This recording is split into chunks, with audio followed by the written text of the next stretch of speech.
recently called myself out on the nonsense that I was telling myself and the rules and the foundations in which I was moving around in my life by. And, you know, I could put it down to, well, I was tired and I'm perimenopausal and I'm like, got kids and all the rest of it. But I really found like the loudest voice was that voice in my head that was like, not today. No, I don't really want to. Like, no, I can't change.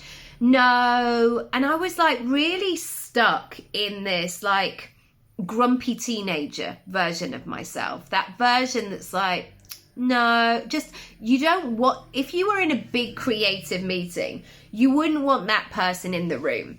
And it would be that thing of like, they would probably be told, unless you have something constructive to say, you need to leave, because that kind of nonchalant, like, it's not adding anything. It's just creating like a bad vibe in the room.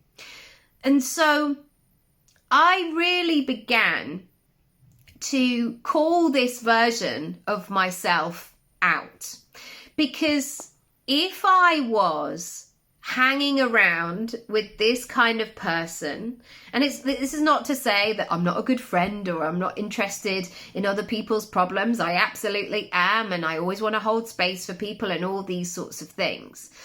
But what I'm saying is I would never choose essentially to like spend all day with somebody who's like, everything's a bit like, oh, I don't like this, I don't want to do that, and so if I wouldn't want that in another human, I asked myself why I was choosing that version of myself to spend time with. And as soon as I caught it, I made a conscious effort to stop it, to halt it and go, what are you saying? What do you want? What are you trying to tell me?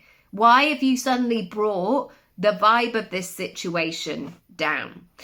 And this is life-changing. I'm going to say it. And certainly there are moments in my cycle where there are days where that process is easier to manage. And also I allow myself for those days where it's like, I'm quite happy not to be motivated today. And I'm quite happy to be low key. But on the days where I want to smash it, I want to move it, I want to shake it, I want to do all these things, I really need my full team brain in the game.